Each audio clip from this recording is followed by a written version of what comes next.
शुभ सकाळ पिलाମାନେ ସମସ୍ତେ ଭଲ ଅଛ ନା? ଭଲ ଅଛ? ଗପ ସମସ୍ତଙ୍କୁ ଭଲ ଲାଗେ? କାହା କାହା ଗପ ଭଲ ଲାଗେ ହାତ ଦେଖ। ସମସ୍ତଙ୍କୁ ତାହେଲେ ଗପ ଭଲ ଲାଗେ। ଗପ ଆଜି ଶୁଣିବା? ଗପ ଆଜି ଶୁଣିବା ତ? ମନ ଦେଇ ଶୁଣିବ ନା? ଗପଟି ନା କଣ? ବେଙ୍ଗ ଓ ବିଲୁଆ। ଗପ ନା କଣ? ବେଙ୍ଗ ଓ ବିଲୁଆ। ବେଙ୍ଗ ଦେଖିଛ? କୋଉଠି ଦେଖିଛ? ଘରେ ଦେଖିଛ? ବେଙ୍ଗ କେମିତି ଦିଏ? ବେଙ୍ଗ କେମିତି ଦିଏ? ଗାଈ ଟିକେ କହିଲ ବେଙ୍ଗ କେମିତି ଦିଏ? କେମିତି ବେଙ୍ଗ ଦିଏ? ଏମିତି ଏମିତି ଦିଏ ନା? ଏମିତି ଦିଏ ନା? ଦିଅ ସମସ୍ତେ ଦିଅ। ଆଉ ଟିକେ ଦିଅ। ସମସ୍ତେ ଦିଅ। ଦିଅ ଦିଅ ଦିଅ ଦିଅ ଦିଅ। ତାପରେ ଆମେ ଖାଇବା ଦିଅ। ଦିଅ ଦିଅ। ବସ ବସ ବସ ବସ। ବେଙ୍ଗ ଦେଖିଛ ତାହେଲେ? ବେଙ୍ଗର କେତେ ଆଖି? କେତେଟା ମୁଣ୍ଡ ତାର? ବେଙ୍ଗ କଣ ସବୁ ଖାଏ? ବେଙ୍ଗ କଣ ଖାଏ? ପୋକ, ଝିଟିକା ଖାଇଦିଏ ନା? ଖାଇଦିଏ ନା ସବୁ? ହଉ ଦେଖ, ସନ୍ଧ୍ୟା ବେଳେ ବେଙ୍ଗଟିଏ ପଥର ତଳୁ ବାହାରି ଫକ ଫକ ଡେଉଁଥାଏ।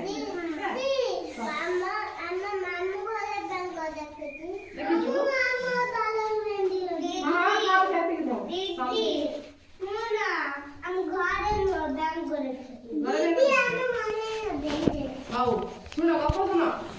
ସନ୍ଧ୍ୟା ବେଳେ ବେଙ୍ଗଟିଏ ପଥର ତଳୁ ବାହାରି ଫକ ଫକ ଡେଉଁଥାଏ ହେଲା। ପଥର ତଳେ ସେ ବେଙ୍ଗ ରହେ। ପଥର ତଳୁ ବାହାରିକି ସେ କଣ କଲା? ଫକ ଫକ ଡେଇଁକି ଯାଉଥିଲା ହେଲା। ଏତିକି ବେଳେ ପାଖ ଗାତରୁ ବିଲୁଆଟିଏ ବାହାରି ତା ପାଖ ଦେଇ ଚାଲିଗଲା ହେଲା। ଗାତରୁ କିଏ ବାହାରିଲା? ବିଲୁଆ ହେଲା। ଗାତରୁ କିଏ ବାହାରିଲା?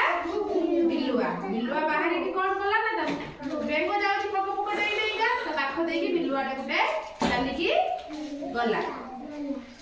ବିଲୁଆକୁ ଦେଖି ବେଙ୍ଗ ତ ଆଗରେ ଆଉ ଟିକେ ଡେଇଁଲା ହେଲା। ଯେହେତୁ ବେଙ୍ଗ ଡେଇଁବାରେ ସେଥିପାଇଁ କି ସେ ଆଉ ଟିକେ ବିଲୁଆକୁ ଯେତେବେଳେ ଦେଖିଲା ସେତେବେଳେ ସେ ଆଉ ଟିକେ ଡେଇଁଲା। କିଏ ଡେଇଁଲା? ବେଙ୍ଗ। ବଡ ପାଟିରେ କୁହ ସମସ୍ତେ। ବେଙ୍ଗ ଡେଇଁଲା। ବିଲୁଆ ବେଙ୍ଗକୁ ଦେଖି ହସି ହସି କହିଲା ହେଲା। ବିଲୁଆ କଣ କଲା? ବିଲୁଆକୁ ଦେଖିକି ବେଙ୍ଗ କଣ କହିଲା? ହସି ହସି କହିଲା। ବିଲୁଆ ବେଙ୍ଗକୁ ଦେଖି ହସି ହସି କହିଲା, ଡେଇଁ ଡେଇଁ ମତେ କଣ? ଡେଇଁ ଡେଇଁ ମତେ ଟପି ଯିବୁ ବୋଲି ଭାବୁଛୁ କି ବେଙ୍ଗ? କିଏ କହିଲା? ବିଲୁଆ କହିଲା। କହିଲା କଣ? ମତେ କଣ ତୁ ଡେଇଁ ଡେଇଁ ଭାବୁଛୁ ମୋ ଆଗକୁ ପଳେଇବୁ? କିଏ କହିଲା? ବିଲୁଆ କହିଲା।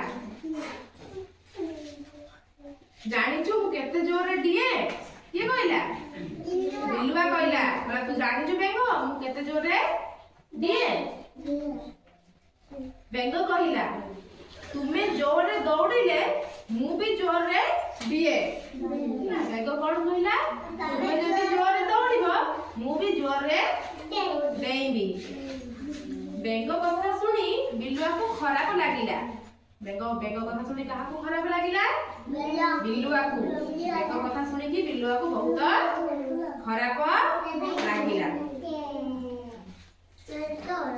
ସେ କହିଲା, ହଉ ଏବେ ଆମେ ଗୋଟେ ପରୀକ୍ଷା କରିବା ହେଲା। କଣ କହିଲା? ହଉ ଏବେ ଆମେ ଗୋଟେ ପରୀକ୍ଷା କରିବା। ଚାଲ ଆଗରେ ଯୋଉ ବର ଗଛ ଅଛି ସେ ପର୍ଯ୍ୟନ୍ତ ଦୌଡ଼ିବା।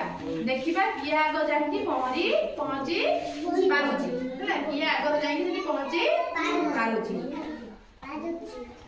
ବିଲୁଆ କଥା ଶୁଣି ବେଙ୍ଗ ରାଜି ହେଇଗଲା। ବିଲୁଆ ଯେତେବେଳେ କଥା କହିଲା ସେତେବେଳେ ବେଙ୍ଗ ତା କଥାରେ ରାଜି ହେଇଗଲା ହେଲା। ଦୁହେଁ ପାଖାପାଖି ଠିଆ ହେଲେ। କିଏ କିଏ ଠିଆ ହେଲେ? ଠିଆ ହେଲେ। କିଏ କିଏ ଠିଆ ହେଲେ? ବେଙ୍ଗ ଆଉ ବିଲୁଆ। ବଡ ପାଟିରେ କୁହ। ବେଙ୍ଗ ବିଲୁଆ ଦି ଜଣ ଯାଇକି ଗୋଟିଏ ବଡ ଗଛ ପାଖରେ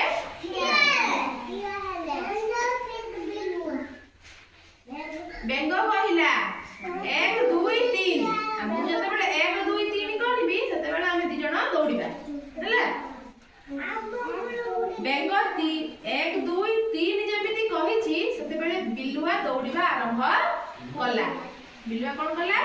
ଦୌଡ଼ିବା ଆରମ୍ଭ କଲା। ବେଙ୍ଗ ଖପ୍ କରି ତା ପିଠି ଉପରକୁ ଡେଇଁ ପଡ଼ିଲା। ବେଙ୍ଗ କଣ କଲା? ବେଙ୍ଗ କଣ କଲା? ବିଲୁଆ ପିଠି ଉପରକୁ ଖପିଡ଼ି ଡେଇଁ ପଡ଼ିଲା ହେଲା।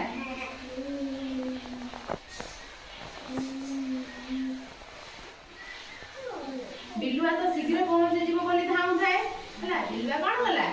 ଶୀଘ୍ର ଯିବ ବୋଲି ବରଗଛ ପାଖରେ ଆଗରେ ପହଞ୍ଚିବ ବୋଲି ଜୋରେ ଜୋରେ ପୁରା ଦୌଡୁଥାଏ। କିଏ? ବିଲୁଆ। ଏପଟେ ତା ପିଠିରେ କିଏ ବସିଛି? ବେଙ୍ଗ ବସିଛି। କିନ୍ତୁ ବିଲୁଆ ଜାଣି ତା ପିଠିରେ ବେଙ୍ଗ ବସିଛି ବୋଲି ସିଏ ପୁରା ଜୋରେ ଦୌଡୁଛି। ବିଲୁଆ ଦୌଡୁଛି, ଜୋରେ ପୁରା ଦୌଡୁଛି ଆଗରେ ପହଞ୍ଚିବ ବୋଲି, କିନ୍ତୁ ତା ପିଠିରେ ବେଙ୍ଗ ବସିଯାଇଛି ହେଲା।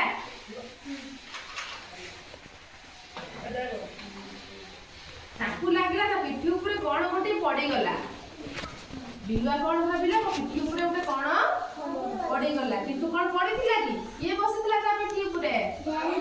ବେଙ୍ଗ ତା ପିଠି ଉପରେ ବସିଥିଲା। ତା ପିଠିରେ ହେଲା। ବରଗଛ ପାଖାପାଖି ପହଞ୍ଚି ବିଲୁଆ ଟିକେ ରହିଯାଇ ପଛକୁ ଚାହିଁଲା। ଆଗରେ ଯାଇକି ପହଞ୍ଚିକି ବିଲୁଆ ଟିକେ ପଛକୁ ଚାହିଁଲା। ବେଙ୍ଗ କେତେ ବାଟରେ ଅଛି ବୋଲି ଦେଖିବ ବୋଲି ହେଲା। ବେଙ୍ଗ କେତେ ବାଟରେ ଅଛି ବୋଲି ଜାଣିବା ପାଇଁ କି ବିଲୁଆ ଟିକେ ପଛକୁ ଅନେଇଲା। ଏତିକି ବେଳେ ବେଙ୍ଗ ବିଲୁଆ ପିଠିକୁ ଖପ୍ କରି ଦେଇ ବରଗଛ ପାଖରେ ପହଞ୍ଚି ହେଲା। ବିଲୁଆ କଣ କଲା? ବେଙ୍ଗ କୋଉଠି ଅଛି ବୋଲି ଟିକେ ପଛକୁ ବୁଲିକି ଦେଖିଲା ବେଳକୁ ସେତେବେଳେ ବେଙ୍ଗ ଆଗକୁ ଯାଇକି ଡେଇଁ ପଡ଼ିଲା।